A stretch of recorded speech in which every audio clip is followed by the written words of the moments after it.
এই বিষয়টি আপনারা সবথেকে বেশি ফলো করবেন। ভিডিওর শুরুতে আপনাদেরকে আমি একটা পয়েন্টের কথা বলছিলাম। সেই পয়েন্টটা হলো আপনার গরুর যে ঠ্যাং আছে। আসসালামু আলাইকুম সুপ্রিয় দর্শক, দেশ এবং প্রবাস থেকে যারা আমার এই ভিডিওটি দেখছেন তাদেরকে আন্তরিক শুভেচ্ছা এবং অভিনন্দন।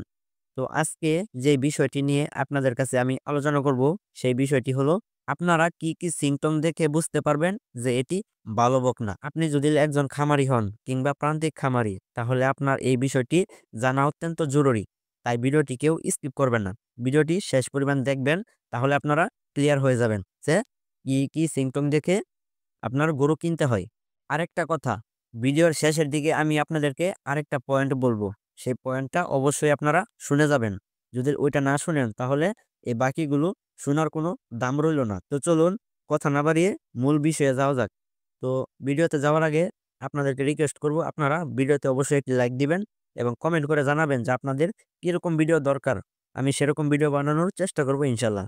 এক নাম্বার পয়েন্টটা হলো যে আপনারা গরু দেখার পর আপনারা মাথায় যে বিষয়টা রাখবেন সেটি হলো যে আপনার গরুর মেরুদণ্ড যে আছে, গাড় থেকে আপনার পিঠ পরিমাণ যে মেরুদণ্ড আছে সেই মেরুদণ্ডটা সোজা কিনা। যদি মেরুদণ্ড সোজা হয় তাহলে আপনার এটি ভালো বকনা। এটি হলো প্রথম সিমটম। দ্বিতীয় সিমটমটি হলো আপনার দেখবেন মাথাটা ছোট কিনা। যে গরুর মাথা ছোট সেই গরু কিন্তু ভালো বকনা। যদি বকনা হয়, বকনার ক্ষেত্রে আপনারা মাথাটা ছোট দেখে কিনবেন। এটা হলো দ্বিতীয় বিষয়। তৃতীয় যে পয়েন্টটা আছে সেটা হলো আপনার যে গলা, গরুর যে গলা আছে, এই যে দেখতে পাচ্ছেন ভিডিওতে, এটি কিন্তু একটি উন্নত জাতের বকনা। গলাটা চিকন হবে, অনেক চিকন। চতুর্থ যে পয়েন্টটা দেখবেন আপনারা সেটা হলো গরুর মাথায় টিকরা চুল আছে কিনা। যদি মাথায় টিকরা চুল থাকে তাহলে আপনারা বুঝতে পারবেন এটি উন্নত জাতের বকনা। 5 নাম্বার যে পয়েন্টটা হলো সেটা হলো আপনার দেখবেন গরুর কোমরে যে দুটা হাড্ডি আছে, সেই হাড্ডিটার দূরত্ব যত বেশি ততই কিন্তু এটি ভালো বকনা। 6 নাম্বারে যে বিষয়টা আপনারা ফলো করবেন সেটা হলো গরুর চোখ, চোখ বড় হতে হবে। আবার কানটা দেখবেন, কানটা ছোট হতে হবে। কানটা এবং চোখটা যদি ঠিক থাকে তাহলে এটি ভালো বকনা। 7 নাম্বারে যে বিষয়টি আপনারা ফলো করবেন সেটি হলো গরুর বাট, বাটটা দেখবেন চিকন কিনা। চিকন বাট দেখে আপনারা কিনবেন, চিকন বাট কিন্তু ভালো বকনা। 8 নাম্বার বিষয়টা হলো আপনার দেখবেন গরুর লেজটা ছোট কিনা।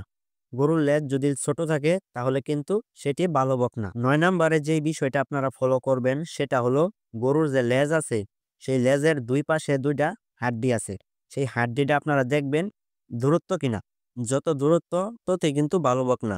10 নাম্বারে যে বিষয়টা আপনারা ফলো করবেন সেটা হলো গরুর গলার মধ্যে দেখবেন কম্বল আছে কিনা। যদি কম্বল না থাকে তাহলে আপনারা বুঝতে পারবেন সেটি ভালো বকনা। যদি কম্বল থাকে তাহলে বুঝবেন সেটি ফ্রিজিয়ানের সাথে শাহিওয়াল কিংবা জার্সির মিক্স আছে। আপনারা ভালো বকনা চেনার ক্ষেত্রে সর্বপ্রথম যেই বিষয়টি বলছিলাম যে গরুর ঘাড় থেকে পিছন পরিমাণ দেখবেন সোজা কিনা। যদি সোজা থাকে তাহলে সেটি ভালো বকনা, উন্নত জাতের বকনা। এই বিষয়টি আপনারা সব থেকে বেশি ফলো করবেন। ভিডিওর শুরুতে আপনাদেরকে আমি একটা পয়েন্টের কথা বলছিলাম, সেই পয়েন্টটা হলো আপনার গরুর যে ঠ্যাং আছে সেই ঠ্যাঙের খোরা দেখবেন সাদা কিনা। যদি ঠ্যাঙের খোরা সাদা থাকে তাহলে এটি উন্নত জাতের বকনা। আরেকটা জিনিস দেখবেন আপনারা সেটা হলো জিব্বা, জিব্বা যদি আপনার সাদা থাকে তাহলে এটিও উন্নত জাতের বকনা। গরুর মেরুদণ্ড সোজা, জিব্বা সাদা এবং পায়ের খোরা সাদা, এই তিনটা জিনিস আপনারা সব থেকে বেশি ফলো করবেন। এই তিনটা জিনিসের উপরে কিন্তু আপনার ডিপেন্ড করে গরুর দুধ। গরুর দুধ তিনটা জিনিসের উপরে ডিপেন্ড করে, তাই আপনারা কেনার সময় এই তিনটা জিনিস বেশি দেখবেন। তো খামারি ভাইয়েরা, ভিডিওর মধ্যে যতগুলো সিমটম আপনারা জানতে পারলেন, সেই সিমটমগুলি দেখে যদি আপনি গরু ক্রয় করতে পারেন তাহলে অবশ্যই আপনারা লস খাবেন না, ইনশাল্লাহ লস খাবেন না। তো ভিডিওটি এই পর্যন্তই, ভিডিওটি আর লম্বা করব না। ভিডিওটি যদি আপনাদের কাছে ভালো লাগে অবশ্যই আমার চ্যানেলটি সাবস্ক্রাইব করবেন, কারণ আমি নিত্য নতুন খামারি বিষয়ে ভিডিও দিয়ে থাকি। আর অবশ্যই কমেন্ট করবেন, আপনার মতামতটি জানিয়ে দেবেন। সবাই ভালো থাকবেন, সুস্থ থাকবেন। দেখা হচ্ছে নতুন কোনো ভিডিওতে। আসসালামু আলাইকুম ওয়া রাহমাতুল্লাহি তাআলা ওয়া বারাকাতুহু।